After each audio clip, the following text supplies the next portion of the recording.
Hello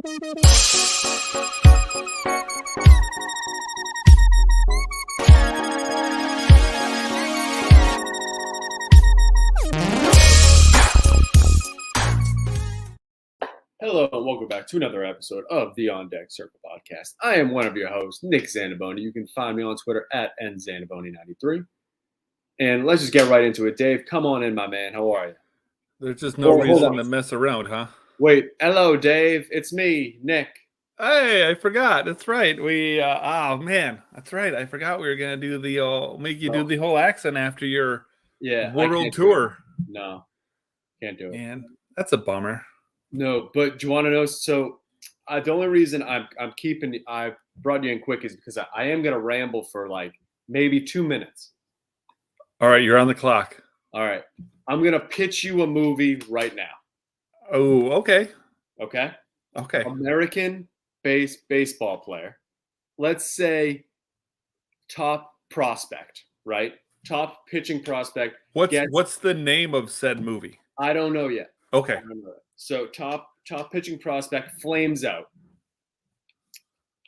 Girlfriend leaves him because like he sucks. He sucks. He's no longer making the money. Like he was a big signee out of college. Then he goes to England to clear his head. Goes to London, picks up cricket. Okay. Becomes an amazing cricket player. Then towards the end of the movie, the Yankees want to re-sign him to bring him back. And he says, nope, I'm staying here. He has a nice life there. He's got a girlfriend. She's got a nice little voice, a nice little accent, something along those lines. I'm thinking like a Disney Plus movie, like a nice little underdog, maybe get like Mark Appeal to like be the player. I don't know. It's not bad. It's not, I mean, it's not great either. No, no, but like The Blind Side isn't great, Dave. No, it's not. But it also is true. I just don't know how many people are going to be clamoring to watch a movie that ends up being about cricket. Yeah. I mean, but the thing is, Dave, it's not about cricket. It's about the journey. I don't know. I think I would have to pass. Okay. I think I would call it. And it's all because cricket. Yeah. Okay. What if it was the opposite and it was a really good cricket player comes to the United States, isn't great at baseball, but then he finally figures it out? I could more see that happening because it's baseball. Yeah, it's just because your movie's gonna have a lot of cricket, and I'm sure most of us have never actually watched cricket. No, and I have random scenes, and like there's one where the protagonist gets pulled over because he's driving on the wrong side of the road because he's used to being in New York or whatever. Yeah. And then there's another one when someone calls him a damn Yank, and it's because he thinks like, oh, they like know I'm on the Yankees, but no, he's just calling because they know that you're American. So I think there are some bits and pieces that are usable, and it's something that I think I'm going to work on. So what if his real name was Jiminy, but he went by Jim, and the name of the movie was Jiminy Crickets? Okay, Dave. All right. No, that's probably terrible. But hey, that's the only thing I can think of. I'm not throwing anything out. We're in the workshopping phase. It's going to be my summer project. Don't spend too much time on it. I will not. Listen, man, I want to get into talking about Mr. Joc Pederson here. Joc Pederson. Okay, and him in his fantasy football league with Tommy Pham. Not even interested in that. I actually did the buy-sell for Fantasy Six Pack this last week. Yep. And I have Joc Pederson down as a buy. And, his numbers aren't bad. I mean, they're, so far to start the season where he's 44 games in and, the 13 home run standout, that's pretty good. Yep. And everything else is, his average actually surprised me. I thought it'd be lower. I mean, 271 isn't like amazing, but this year in baseball, it's, it's a little bit better than it normally would be, but He's a 234 career hitter. Yeah. He's got an OBP of 349. I mean, it's good, but it's nothing too crazy. His career is 333. And now his slugging percentage is pretty nice. He's got a 600 slug, career average of 469. And his OPS is almost up to 1,000. He's at 951, career 800 OPS guy. But what really stands out to me, and this is what I point out in the article, and I've had tweets about this, and I briefly got into this with Jason at the end of the episode last week. It is just his StatCast data is pretty close to off the charts here. I mean, his xWOBA is top 100 percentile, and then he's 99th percentile in what I think is maybe the most important StatCast category, which is average exit velocity. Top 99 percentile in X slug, top 99 percentile in barrel percentage. So he's hitting the ball hard. He's, barreling it up. He's getting on base at a good clip. And then even, his hard hit percentage is 98th percentile. His X batting average is 98th percentile. So you could argue that his batting average could be even higher. I mean, all of these numbers just lead me to believe that even though he's off to a pretty decent start, that there's room for growth. I mean, Joc Pederson's kind of been a guy, I feel like has always been looked upon as a really good hitter. He can just never be, he's just not consistent, And so I could see, this season getting even better than what it is, because I think the StatCast data completely backs it up. So, there's not really a lot of reason to say, well, this is just kind of fluky. But I mean, after hearing that information, what are your thoughts about, Joc Pederson, now, and we'll just go rest of the season? Well, we've officially reached the point where it's no longer a small sample size. We're a third of the way through the season. Like, yes, it's crazy to really think that. It is. Like, these numbers, they're great. And when you brought him up and I looked into him, I was surprised, mostly because he is on the Giants. I don't really get to see the Giants play. And yeah, you're in bed well before their games start. Well before. Exactly.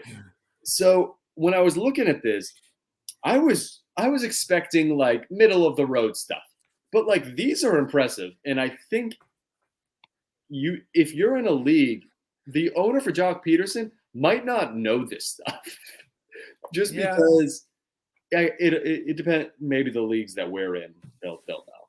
But in general, guys like this are great to find. Just under the radar guys that the numbers aren't amazing, but the StatCast numbers show room for growth that are gonna be I'm not saying Joc Pederson would be a league winner, but he's gonna be on a lot of teams that win. Yeah, for sure, man. And we've got a question here, Nick, and it's directly for you. Would you like to see it? Yeah. We don't technically know who this is, but we can take a pretty good guess.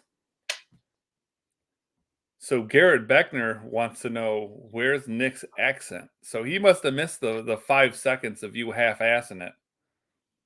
Hello, Garrett Beckner. How are you? Oh, boy. Well, there goes our one viewer. Thanks. Yep. All right, man. So this one is actually some breaking news to some extent here. As Steven Strasburg has been confirmed now to be starting this Thursday night. And, this guy has just he has pitched a whopping 26 2/3 innings over the last 2 full seasons and, this year, because obviously he hasn't pitched this year yet. But his numbers down at the minor leagues, as he's been getting warmed up, were impressive. Now, obviously that kind of means very little, but it is nice, though, at least to see that, why he was down there, his numbers were good, because a lot of times when these guys go down on the rehab starts, their numbers aren't really so hot, and it's pretty irrelevant because they're just trying to build up pitch count and work on, maybe getting a feel for their off-speed pitches and whatnot. But over his 3 starts down there, he went 13 2/3 innings, struck out 13 guys, and he had 6 walks, so that's not exactly ideal, but only 3 earned runs. And, all accounts, everything that I've seen, is that he looked really, really good, like really, really good. So I don't think it's any secret that, pretty much the issue with Steven Strasburg has been the fact that, lately he has not been reliable as far as, being on the mound. So how much kind of credit are you going to give here to his value for, we'll just say dynasty purposes. So we'll say for the next 5 years, like how confident are you that Steven Strasburg is going to be a much better than average starting pitcher? Not just an average starting pitcher. We're talking about someone who is an SP2? above average. Yeah, I mean, if he's anything less than like an SP2, it's probably a little disappointing. Yeah. Even with the injury history. But yeah, what do you think about the likelihood of him being an SP2 consistently, if you will, for the next 5 years? What's the likelihood that my movie gets published? I'm going to say that's got a solid 0% chance. Okay, there's your answer, Dave. Yeah. He's fine. He'll be fine, but he's not going to be. How old is he now? He's 33. Yeah, no. Done. I would sell him as soon as he has a good start. Well, it could be soon. I mean, I think that there's no chance he finishes the season with the Nationals, right? I mean, he might finish the season on the IL. Yeah. So it may be quite irrelevant. I mean, I could see him coming out. I mean, I think what would make the most perfect sense would be, he comes out in his first start. He pitches okay, but, nothing spectacular. Maybe he goes 5 innings, gives up 3 runs, 4 strikeouts, like, a decent start. Then the next start he comes out, we see some improvement. We see 6 innings, 1 run, 7 strikeouts, and we go, oh wow, okay, that's good. Then the next time he goes out, 6 innings, no runs, 9 strikeouts, and we're like, okay, here we go. Now we're starting to see something. And then he goes out in his next start. He's got a perfect game through 3 innings, gets hurt, out for the rest of the season. Yep. And you got to sell him at the right time. I feel like that's probably, what we could see. Or we could just see him come in and just get blown up. Who knows? I just think that it's pretty likely that, he will hit the IL again at some point this year. Yeah. I'm pretty damn confident he'll hit the IL at least 3 or 4 more times at the minimum in the next 5 years. Probably more like 8 to 9, but yeah. But it's exciting to see a guy who at least has generational talent. Oh yeah, come back and be healthy. He was great. Yeah, exactly. And I mean, I don't have any. No, I think I do have. No, I don't know. I think I might have Strasburg in one of my 30-team leagues. Yeah. So I mean, I'm a little bit invested, but I think that's the only spot that I have him. So another guy that I want to talk about here, Ty France. Ty France is a guy that I wouldn't say I was high on before the season, but that I think I was higher on than most. And I remember whenever we were talking before TGFBI, I remember talking to Joe Bond about Ty France in our TGFBI little Slack channel, because I don't remember if it was myself or maybe it was JP or somebody was, kind of rattling off, hey guys, I'm going to be up in a couple picks. These are the guys that are left that I'm considering. And I remember at one point in time, I said, oh, Ty France, like you should definitely be taking Ty France. And I remember Joe saying something along the lines of, why the hell would anyone want Ty France? Like, I don't understand what the fascination, with this guy is. Like, what, why are you so interested in him? Well, so last season, basically a full season, 152 games, 650 plate appearances. He had 18 home runs, 73 RBIs, had a 291 average, so that's pretty solid, and a 368 on base. So not a league winner by any stretch of the imagination, but a very serviceable player. So far this season, like you said, we're about a third of the way through. So 8 home runs translates out to about 20, 20, somewhere between 20 and 25. 37 RBIs, so that gets you right about 100. And he's batting .326 right now with a 400 on base percentage. So, I mean, even if you say, well, maybe he'll regress a little bit in the home runs, he'll probably regress in the RBIs. He seems like he's going to be hitting 300 for you. And I don't know if he can stick around a 400 OBP, But if you're in an OBP league, I mean, you're pretty happy with that. I mean, if he goes, for 20 home runs, 100 RBIs, bats over 300, I don't know what more you would ask for a guy that you were getting, I wouldn't say late in drafts, but definitely towards the middle to later rounds. Yeah, for sure. So, I mean, 5-year window here. Do you think that, not obviously at this level probably, but do you think to some extent that we can see this relative kind of value from Ty France, or is this going to be like a little bit of an outlier type thing? So what you're gonna love what I'm about to cite, Dave. I'm gonna cite an advanced stat. Wow. Can you guess which advanced stat I'm gonna say? BABIP. No, I don't know what BABIP is. So come on. I'm kidding. I'm not. His XBA. Yeah. Still over 300. Yeah, I would hope so. But it's just the 326 really stands out just because last year he's a 290 hit in general. But I think if he can consistently get you over 300, and for where you're getting him, it's perfect value. It's all it is. And people are going to overthink it and be like, well, it's just Ty France. Well, if he's getting on base at even a, like, what did you say it was at? It's at 401. Give me 360. And I'd be like, great. 350. Awesome. Well, 362 is what his career on base percentage is, and that's pretty damn good. That's very good. And he's usually has multi-base eligibility, I think. I don't know. It depends on the league. But the Mariners are going to be great for the next, hopefully, 10 years. If J-Rod's fucking awesome. But he's going to be on a good team that at least wants to win. So that I like players that are on good teams. And I think he's going to be a great not a filler, but a perfect second baseman for you if you're not like in love with Ozzie Albies. Like if you don't have him. Do you know what I'm saying? Like a top tier. He's that 1A. Yeah, I mean, it'll be interesting because I think that he catches a lot of people by surprise because, it's not like there's a huge sample size prior to last season, but even with a small sample size, he's got batting averages of 309, 302, 305, and then a full season last year at 291. Mm-hmm. So,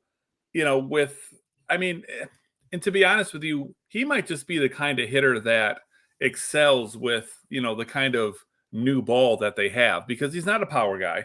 So, he's not sitting there going, balls out, for launch angle. As a matter of fact, let's see here. Yeah, his launch angle is pretty much league average. So his launch angle is 11.8%, and major league average is 12.1.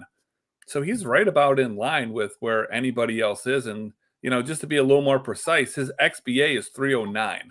So he's only slightly outperforming, that. It's not anything too crazy. And he's not striking out a whole lot, man. He's striking out 11.7% of the time, which goes a long way to, his 400 on base percentage. I mean, when you get in the 400 neighborhood, like that's special, man. Yeah. And like I said, it's not like this is just I don't think this is a flash in the pan. I think that he might be closer to what we saw last year, but there could be a little bit of room for improvement, a little closer to this season.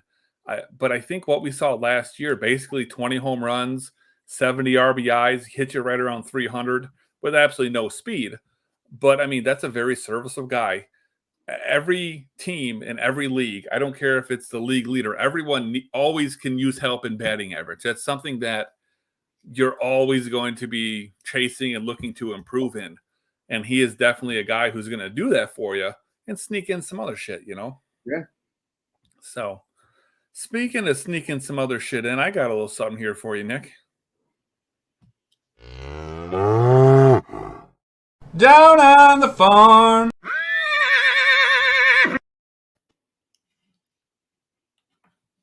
Hello. Isn't that great? I'm farming there. Yes. All right. Hold on. Do you know who this guy is? I did not. And And he is not one of the top 30 prospects on MLB Pipeline. Correct. I don't think he's anywhere. He's gonna be. No, I had to Google him. All right. And it's a cool name. All right. So we're going to talk about my guy, Vaun Brown. He is in low A. And there's going to be something that I'm going to cite, and I'm just going to get it out of the way. He has 21 stolen bases. It doesn't matter. Yeah, not in low A, it doesn't. Correct. So he was picked in the 10th round of last year's draft out of Florida Southern. This past May, ask me what he won, Dave.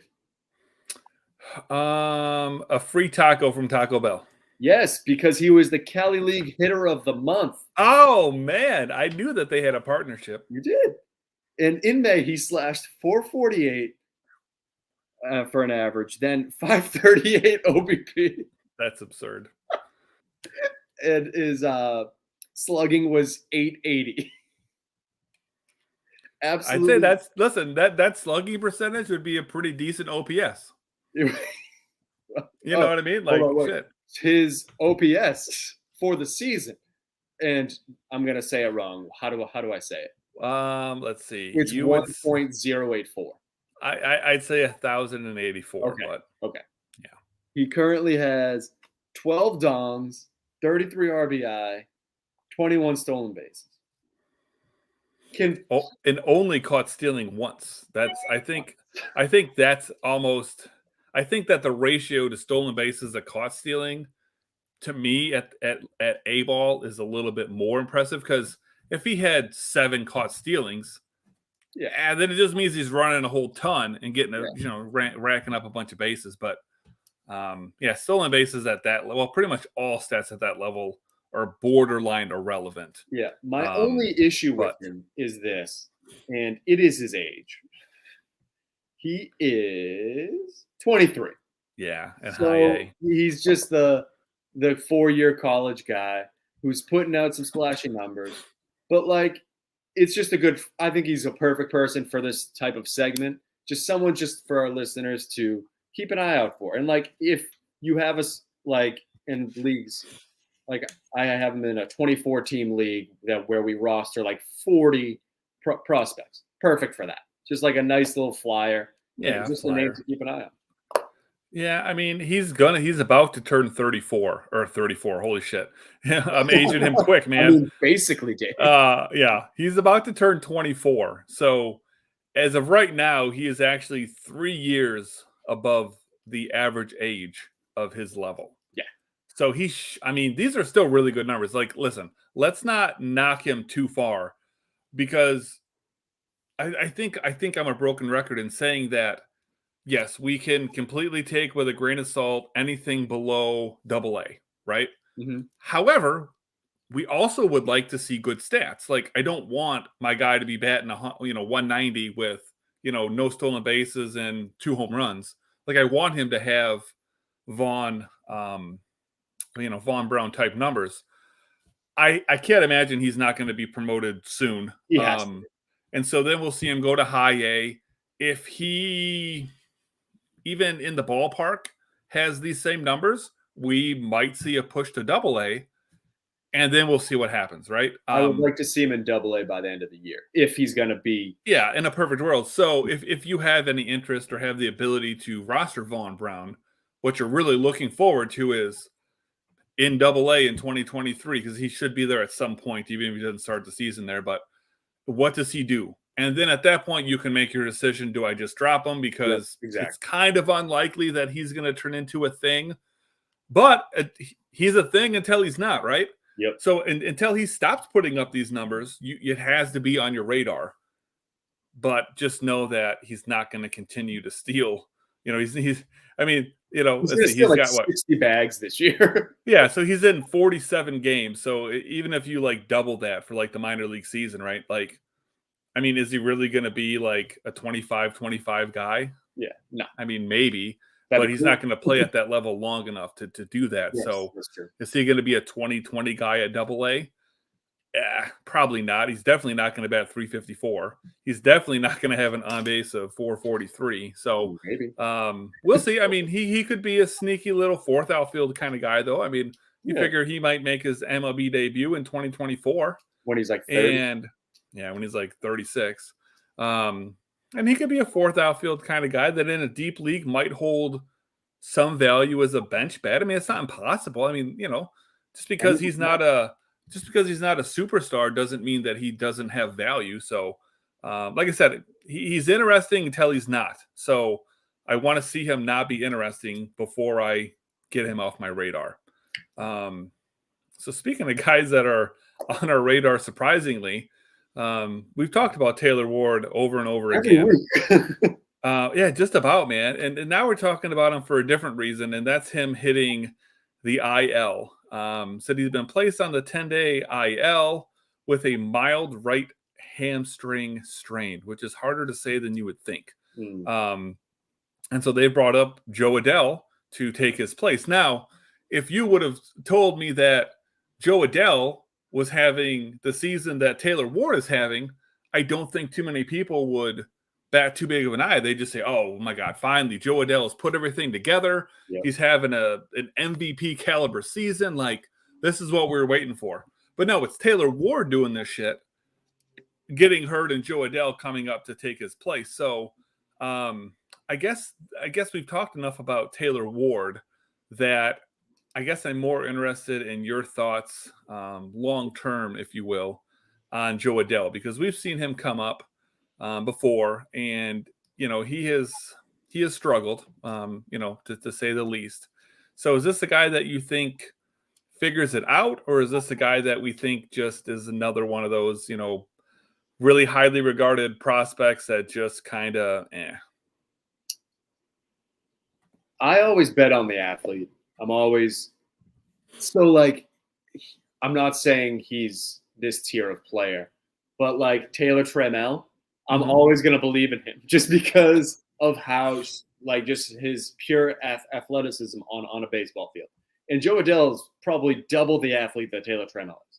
So I'm always going to be a Jo Adell guy. I'm probably always going to buy him. I actually think what we saw today from the Angels is going to help Jo Adell, because I think Joe Maddon being canned perhaps helps just like a new voice for the young player. And I feel like Joe Maddon might be a guy that, like, if you're a young player that's not doing great, he's just going to sit. And he's just like that old school type of mind. So I think today we see Jo Adell start becoming the player that we all want him to be. I mean, it's possible. If we look at his numbers, just that he's put up at AAA. So, this is over the course of a couple seasons, but it gets us to a total of 119 games, and it gets us to a total of 559 at-bats. Okay. So that's equivalent to roughly a full season, right? And that's at AAA. So, again, we take it with a little bit of grain of salt, but, it's close to the big leagues at least.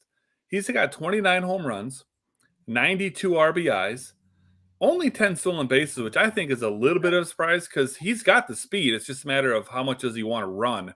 And I don't think that the Angels are too keen on running as a team. Now, but that was, of course, with Joe Maddon. So maybe things will change. But I think there's room for improvement in those stolen bases. And then, his batting average, 274. There's nothing wrong with that. Yeah. 337 on base percentage. Not great, but serviceable. And then an 873 OPS. Again, not great, but that's pretty solid.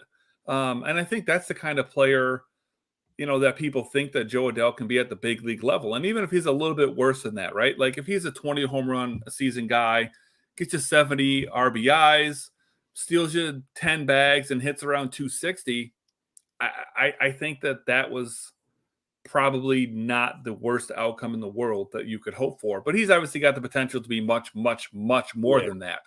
So I agree with what you said earlier, saying you believe in talent, right? So I guess kind of the way that I would look at it is, if I'm going to be wrong on Jo Adell, I'd rather be wrong by betting on his upside than be wrong by saying, I'm just going to pass. You know what I mean? Like, I just rather bet on a guy that, like you said, has that much skill, you know what I mean? And he's got every bit of makings to be, the three-headed monster there in LA with Ohtani, Trout, and Joe Adell. I mean, at one point in time, it wasn't crazy to think that Joe Adell would be a superior player to Shohei Ohtani. Now that's laughable.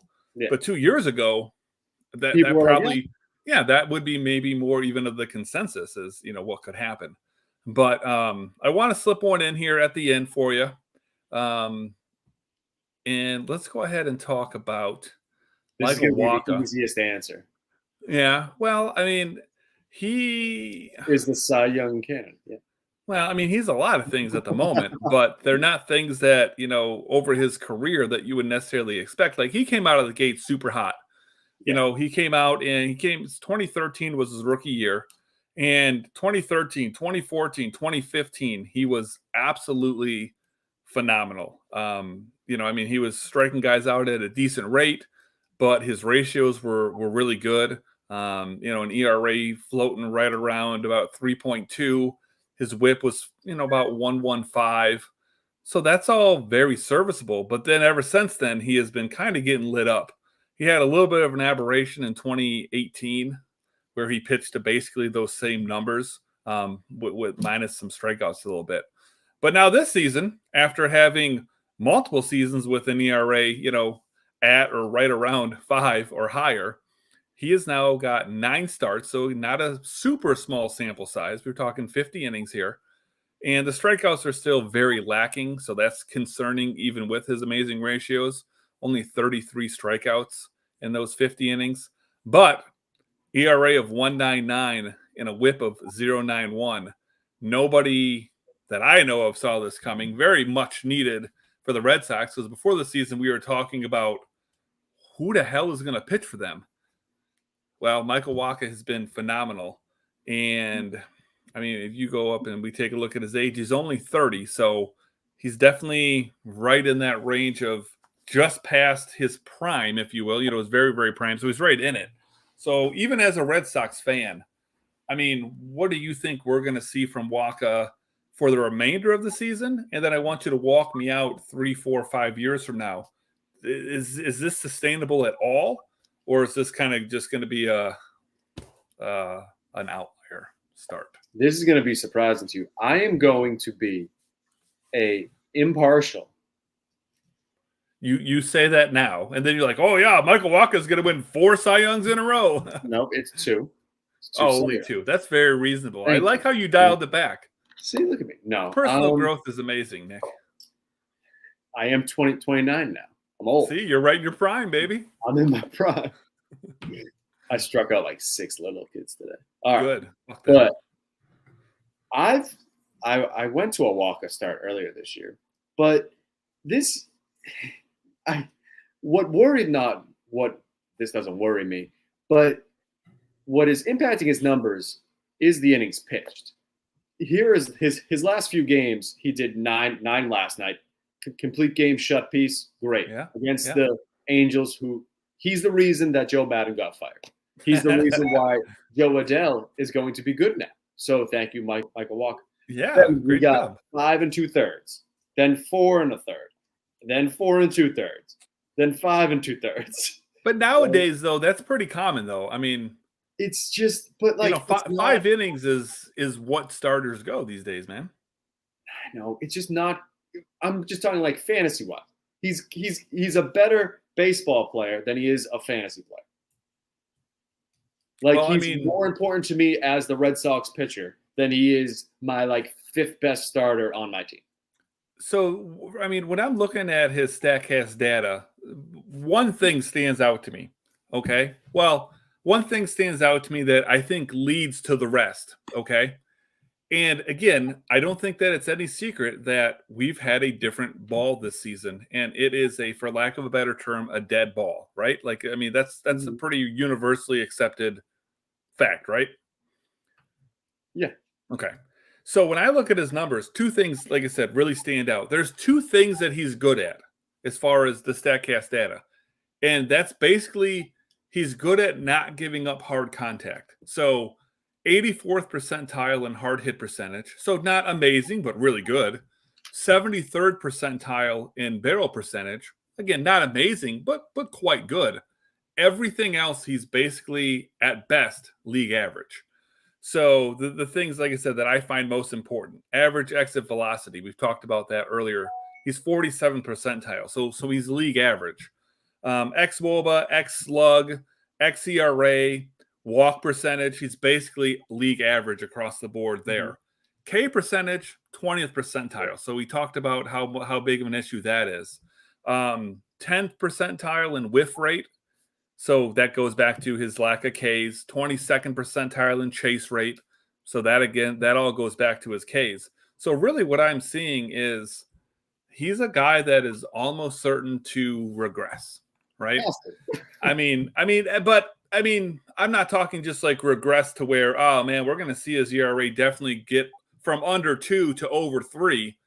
I think that there's a relatively decent chance that his ERA is, in the 4 neighborhood by the end of the season. It should be. Which on all reality isn't terrible. If you'd have said before the season, hey, Michael Wacha is going to pitch, he's going to have 23 starts. He's going to have an ERA of 4 and a whip of 1.15. You'd go, oh, shit. All right, man. That's great. I think he's going to have a pretty disappointing, at least second half. Yeah. So if you own him, I would suggest looking to sell him. I actually own him in a 14-team league. The issue is in that league, I kind of need pitching. Yeah. However, I think I'm just going to I'm going to try to strike while the iron's hot. And I'm going to see if I can't just get a prospect or a pick from him. I don't necessarily want to try to flip him for other pitching because what's somebody going to trade me? They're going to trade me somebody else like him. Version, or they're going to trade me like a Strasburg, right? Like, you know what I mean? Yeah. And so I think I've got a better chance of trying to hit on a prospect or a pick or something. But I think this is a guy that I kind of, in years past, I would say over the course of the last maybe 3 or 4 years, this is a guy I've had a little too much belief in. Yep. And he just kind of wore me out and said, okay, maybe he's not the guy that he was originally. Maybe it's injuries have kind of worn him down a little bit, or I don't know.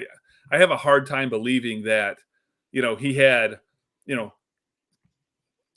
350 lucky innings to start his career. Like, that seems awfully unlikely. Something had to happen, and it's a pitcher, so it's almost certainly an injury,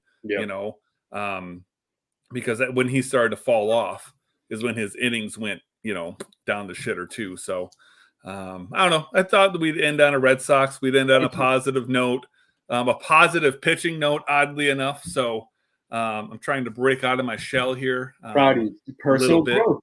Personal growth. That's what the name of this episode is, just about personal growth. See, look at us, man. We get together without Jason, and look at us. We're just growing as human beings. Maybe Jason's just holding us back. Maybe. Actually, Jason's probably the nicest of the three of us by a mile. Probably. Like, it's not even close, I don't think. I know he's nicer than I am. He's definitely nicer than that fucking asshole. Yeah. So, okay, well, then there you go. So, I don't know. Maybe we just both look better when Jason's not around. Yeah, maybe just because we're both dicks. Like, yeah, we're less dickish when it's just the two of us. Yeah. Where we have Jason, like, setting the bar. Yeah. Like, the bar's, like, here right now for dick level. Yeah. When Jason's here, it's, like, up here. Yeah. Because he's just like, well, you're also the Midwest, right? Him and I, I'm guessing we probably live about 4 hours apart. I'm just too much of a city boy. Well, what's my excuse then? I'm just an asshole. Like, there's just no excuse. You're just bald. Yeah, that's fair.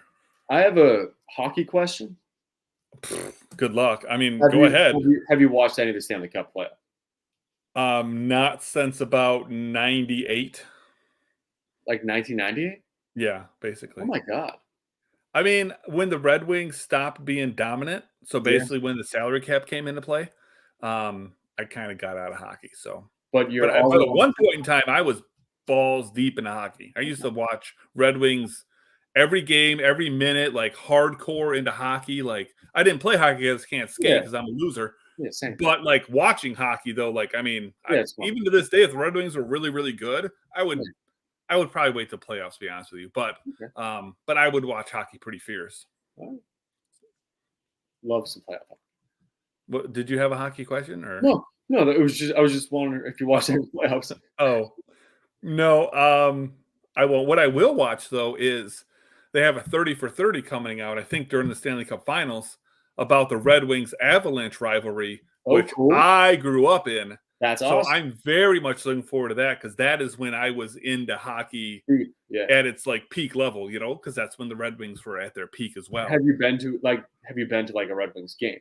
I have most definitely not. I've been to one live hockey game in my life. It was like, I don't know, 4 or 5 months ago, just a local. Well, that's where I ran into Eric Zane, who we had on. Yep. Eric Zane was the PA guy, and no offense, Eric, I kind of forgot he existed until I walked in and they were doing the intros and stuff, and I heard the voice. I'm like, oh, fuck, I know that. That's Eric Zane. And then I seen him, and I'm like, oh, I'm going to message him real quick. So that's how Eric Zane came on the show, is because I went to that game. Fantastic. Isn't that amazing? What a fun world, huh? All right, Nicholas, I don't know if it's just going to be me and you again next week, but either way, I will be here. And I look forward to making fun of you as the Celtics are probably going to be facing a 3-1 deficit. So see you then, buddy. Bye.